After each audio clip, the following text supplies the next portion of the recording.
अर्थशास्त्र को समझना है तो मंजुलता से मिलना है, तो इसमें कोई मुश्किल नहीं है। बस आपको मेरे चैनल को सब्सक्राइब करना है। Thank you.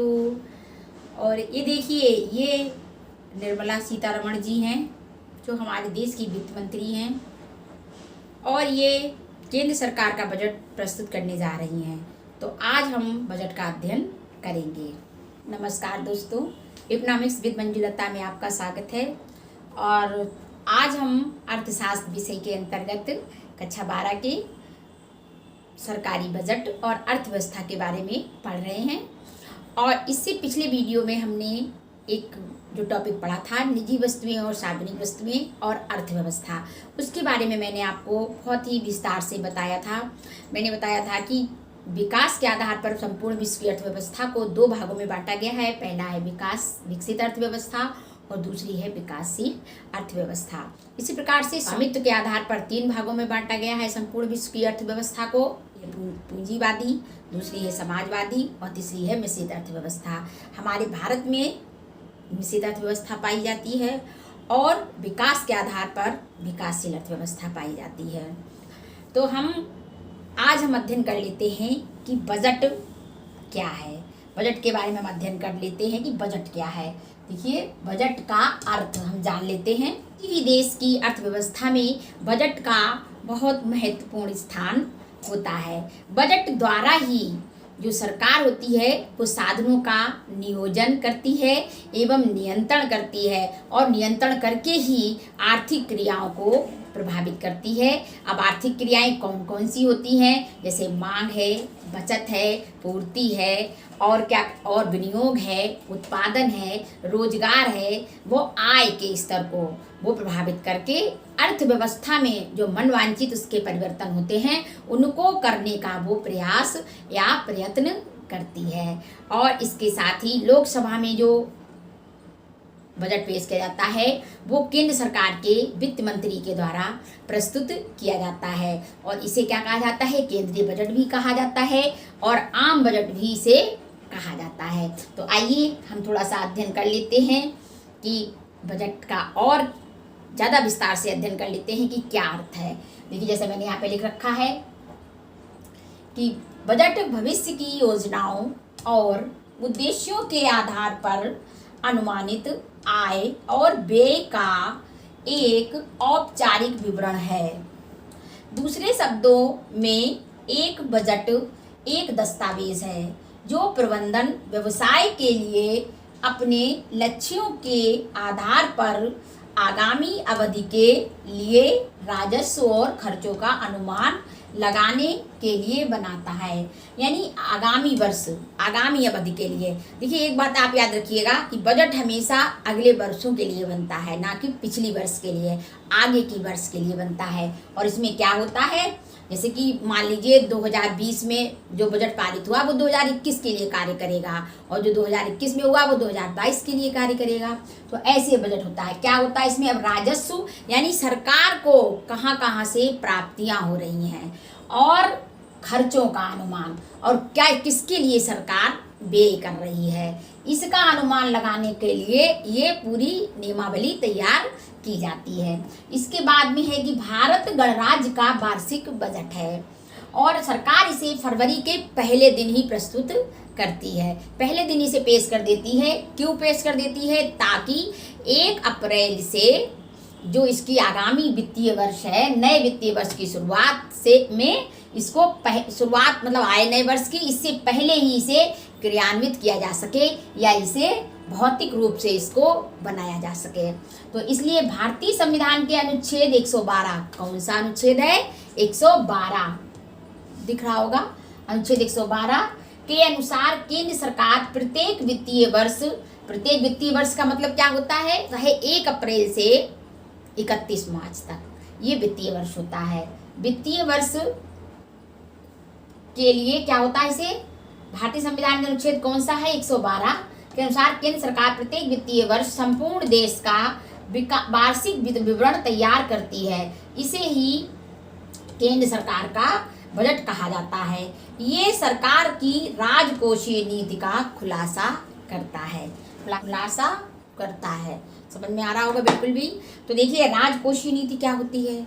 जब सरकार जो होती है मुद्रा की स्फीति को या मंदी को दूर करने के लिए और विकास के स्तर को बढ़ाने के लिए जब भी कोई नीतियों को तैयार करती है तो दो तरीके की नीतियों का प्रयोग वो करती है। ये मैं बता भी चुकी हूँ, राष्ट्रीय आय में भी बता चुकी हूँ।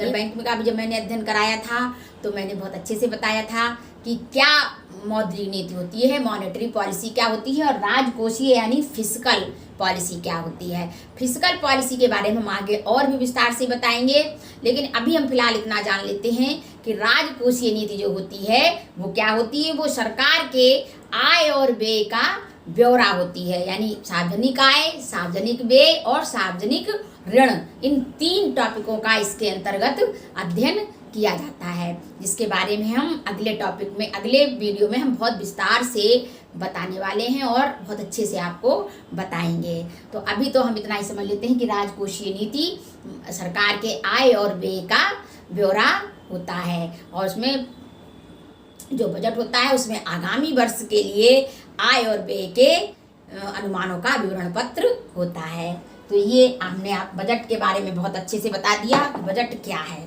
112 जैसे आपके पास अगर आए कभी कोई प्रश्न कि किस अनुच्छेद के आधार पर बजट का निर्माण होता है, तो भारतीय संविधान के अनुच्छेद 112 के आधार पर इस केंद्र सरकार बजट का निर्माण करती है। और राज्य की सरकार किसके आधार पर करती है, यानी संविधान के अनुच्छेद 202 के आधार पर। कितने के आधार पर? 202 के आधार पर राज्य सरकार अपना बजट तैयार करती है और इसे राज्य सरकार का बजट कहा जाता है। और जिस राज्य का वित्त मंत्री इसको पेश करता है यह केवल उसी राज्य में लागू होता है। जैसे कि उत्तर प्रदेश के वित्त मंत्री ने इसको लागू किया, पेश किया विधानसभा में, तो ये उत्तर प्रदेश में लागू होगा। हिमाचल प्रदेश के वित्त मंत्री ने पेश किया तो हिमाचल प्रदेश में होगा। केरल के वित्त मंत्री ने किया तो केरल में लागू होगा। इस तरीके से ये राज्यों के लिए अलग और केंद्र के लिए अलग होता है। केंद्रीय बजट जो होता है वो पूरे देश के लिए होता है और राज्य का बजट केवल उसी राज्य के लिए होता है जिसके लिए वो निर्धारित किया जाता है। तो हमें पूरा विश्वास है कि आप लोगों को अच्छे से बजट का अर्थ समझ में आ गया होगा। अब लेते हैं कि बजट के उद्देश्य क्या हैं। तो आइए पहले हम जान लेते हैं कि बजट के उद्देश्य क्या हैं। देखिए पहला है कि आय व धन के वितरण में असमानताओं को कम करना। क्या होता है इसका पहला उद्देश्य होता है आय और धन का जो वितरण है जो असमान है, यानी अमीरों कुछ लोगों के पास ज़्यादा है कुछ लोगों के पास कम है, तो इसकी असमानता को कम करना या बिल्कुल दूर करना, ये पहला उद्देश्य होता है बजट का। तो देखिए कैसा है, सरकारी बजट से सरकार के कराधान तथा आर्थिक सहायता संबंधी व्यापक नीतियों का ज्ञान प्राप्त होता है। संपत्ति और आय का समान बंटवारा सामाजिक न्याय का प्रतीक है। ये क्या है? सामाजिक न्याय का प्रतीक है, जो कि कोई भी कल्याणकारी राज्य होगा वो इसी को चाहेगा। क्या करना चाहेगा? यानी आय और धन के वितरण में जो असमानता है उसको कम करना चाहेगा। कोई भी जो कल्याणकारी राज्य होता है उसका मुख्य उद्देश्य भी यही होता है। देखिए कैसे होता है, जैसे कि मान लीजिए ये अमीर है तो अमीरों से तो उन्होंने क्या लिया, कर लिया करके रूप में, टैक्स के रूप में मुद्रा ली, और गरीबों को क्या दिया? सब्सिडी दी गरीबों को। तो अमीरों से क्या लिया? टैक्स, और गरीबों को क्या दिया? सब्सिडी। इससे क्या हुआ? यानी आर्थिक सहायता दी गरीबों को। तो इससे क्या हो गया? इससे धन का जो है वो वितरण असमान था, वो उन्होंने समान या उसको उस असमानता को कम करने का निर्णय लिया। या यही है कि आय व धन के वितरण में असमानताओं को कम करना। कैसे कम करना? ये बताया मैंने कि वो अमीरों पर ज़्यादा टैक्स लगाती है सरकार और गरीबों को वो सब्सिडी देती है, जिसके कारण आय और धन के वितरण की जो असमानताएं होती हैं वो कम हो जाती हैं। तो पहला उद्देश्य इसका यही है। और दूसरा इसका उद्देश्य है योजनाओं एवं नीतियों को क्रियान्वित करना। योजनाओं और नीतियां, जो भी सरकार की योजनाएं बनती हैं उन और जो भी नीतियाँ बनाई जाती हैं जैसे राजकोषीय नीति के द्वारा या मॉनेटरी पॉलिसी यानी मौद्रिक नीति के द्वारा जो भी नीतियाँ जरूरी होती हैं उसको सरकार लागू करती है समाज में और आर्थिक जगत में, और वो उनको क्रियान्वित भी करती है। कैसे करती है? देखिए, जो सामाजिक कल्याण में वृद्धि करने वाले क्षेत्र होते हैं जैसे शिक्षा है, स्वास्थ्य है, क्षेत्रों को तो वो करों में छूट देती है और आर्थिक सहायता भी देती है, जिससे कि और ज़्यादा विद्यालय खोले जाएं तो लोग शिक्षित होंगे, स्वास्थ्य के लिए अस्पताल खोले जाएं, हॉस्पिटल खोले जाएं, इसके लिए सरकार छूट देती है। लेकिन जब वो देखती है कि जो कल्याणकारी क्षेत्र नहीं है या कल्याण को कम करने वाले जो क्षेत्र हैं जैसे शराब का क्षेत्र है, सिगरेट है, तंबाकू है, तो इन पे सरकार क्या करती है? इन पे सरकार ज़्यादा टैक्स लगा देती है और इस प्रकार से वो क्या करती है कि जो सामाजिक कल्याण में यानी वृद्धि करने वाले जो क्षेत्र होते हैं उनको तो करों में वो छूट देती है और आर्थिक सहायता प्रदान करती है, लेकिन सामाजिक कल्याण को कम करने वाली वस्तुओं पर टैक्स बढ़ाती है और इस प्रकार से वो आर्थिक नीतियों का भी क्रियान्वयन करती है। तीसरा इसका मुख्य उद्देश्य है आर्थिक क्रियाओं का विश्लेषण करना। अब आर्थिक क्रियाओं का विश्लेषण कैसे करती है? आर्थिक स्थायित्व लाना सरकार का मुख्य उद्देश्य होता है। तो कैसे? जैसे जो मंदी होती है, तेजी आती है, मुद्रास्फीति होती है, मुद्रा विस्फीति होती है या आर्थिक उच्चावचन भी इन्हें कहते हैं, और ये अवसाद की स्थिति होती है। ऐसी स्थिति से निपटने के लिए सरकार कुछ नीतियों को बनाती है और कुछ आर्थिक क्रियाओं को भी क्रियान्वित करती है। कैसे करती है? देखिए, जैसे कि हमारी इसी को आर्थिक उच्चावचन भी कहते हैं और इसे इकोनॉमी फ्लैक्चुएशन भी बोलते हैं। देखिए, हमारी इकोनॉमी कैसी होती है? हमारी इकोनॉमी ऐसी होती है जैसे हमारी जीवन की, देखिए जैसे ये है तो इसमें क्या है, हमारी इकोनॉमी ऐसे होती है, कभी ऊपर जाती है कभी नीचे आती है। ये हमेशा एक सी नहीं रहती है, तो ऊपर जाती है और ना हमेशा नीचे आती है, ये हमेशा ऐसी होती है, ऊपर और नीचे। हमारी जो इकोनॉमी है वो ऐसी होती है। जैसे कि हमारी जब ईसीजी होती है हृदय की तो वो टिक टिक टिक टिक चलती है ना, वैसे होती है। या बाजार मूल्य और सामान्य मूल्य जो होता है उसमें भी इसी तरीके से चलता है। यानी जो हमारा सामान्य मूल्य है वो तो सीधा होता है, लेकिन बाजार मूल्य इसके चारों ओर चक्कर लगाता है। तो इस प्रकार से हमारी इकोनॉमी भी होती है, कभी ऊपर जाती है और कभी नीचे आती है। यानी हमारी अर्थव्यवस्था, वो किसी भी देश की अर्थव्यवस्था ऐसी ही होती है, क्योंकि अगर हम सरकार क्या करती है आर्थिक स्थायित्व लाने के लिए बजट नीति के माध्यम से वो क्या करती है, मुद्रास्फीति पर और मंदी और अवसाद पर सभी पर वो नियंत्रण करती है। तो ये इसके उद्देश्य। और अगला उद्देश्य इसका देख लेते हैं, सरकार के प्रति सरकार की हिसाब देता की अभिव्यक्ति। एक बजट एक ऐसा माध्यम है जिसके द्वारा सरकार जो है वो जनता को जवाबदारी देती है कि कहाँ से धन आया और कहाँ पर हमने किस मद में हमने धन को खर्च किया।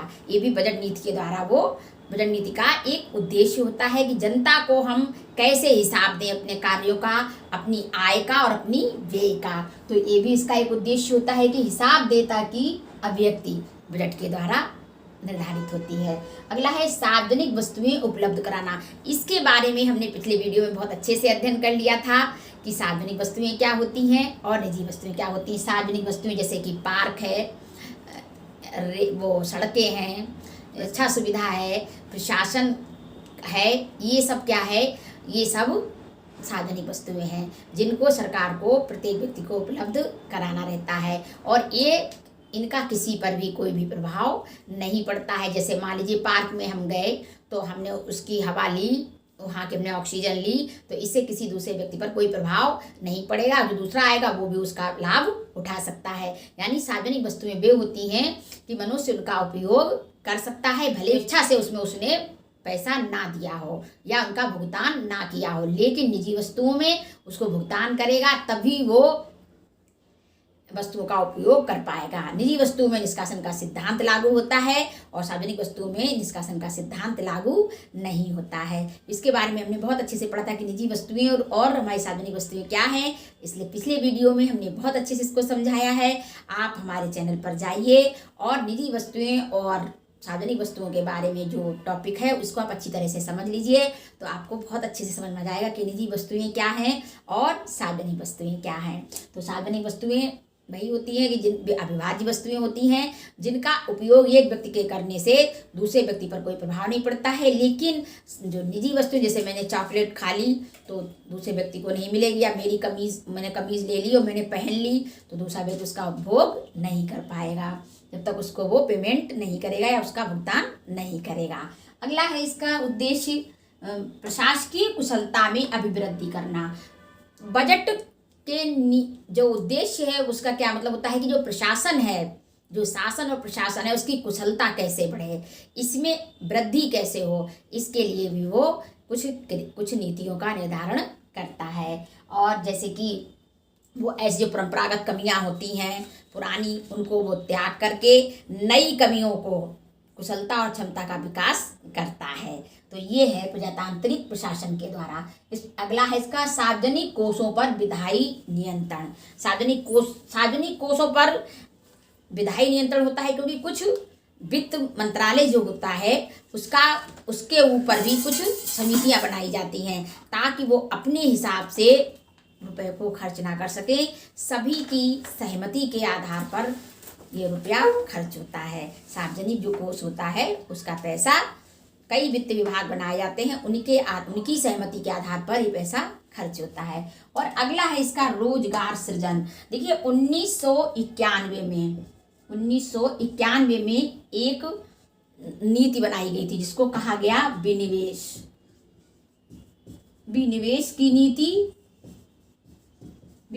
की नीति क्या थी? इसको आर्थिक सुधारों की नीति भी कहा गया। क्या कहा गया? आर्थिक सुधारों की भी नीति कहा गया इसे। तो इसका मतलब था कि जो विनिवेश है ये क्या है? ये है जैसे जो सरकारी कंपनियां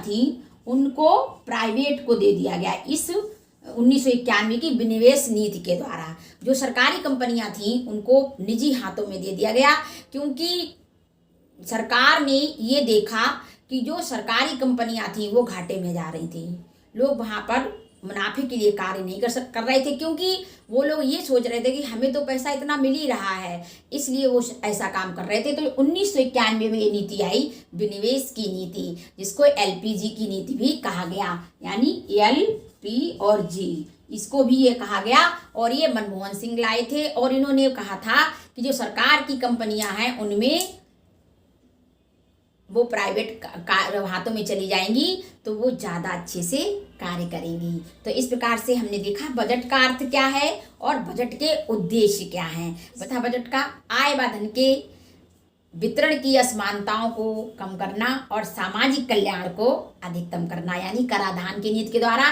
कराधान का मतलब था कि कर सरकार लगाती है, अमीरों पर ज़्यादा लगाती है और गरीबों पर कम लगाती है या बिल्कुल नहीं लगाती है और उन्हें छूट भी देती है।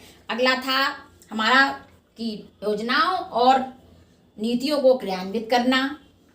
तीसरा था आर्थिक क्रियाओं का विश्लेषण करना। आर्थिक स्थायित्व क्या होता है? जो उच्चावचन आते हैं, आर्थिक उच्चावचन बाजार में, उनको कैसे नियंत्रित किया जाता है, कैसे नियंत्रण में रखा जाता है। और अगला था कि सरकार की जनता के प्रति हिसाब देता की अभिव्यक्ति। अगला था रोजगार सृजन, सार्वजनिक वस्तुओं को उपलब्ध कराना, अशासकीय कुशलता में अभिवृद्धि और सार्वजनिक कोषों पर विधायी नियंत्रण और रोजगार सृजन। अब सरकार क्या करती है? जैसे मनरेगा योजना बनाई है या प्राइवेट सेक्टर को उसने लगाने के लिए पैसा दिया है, इसके आधार पर वो सरकारी तो नहीं अब कंपनियां खोल रही है, लेकिन वो प्राइवेट सेक्टर को इसके लिए पैसा उपलब्ध कराती है। ये भी बजट का मुख्य उद्देश्यों में से एक है।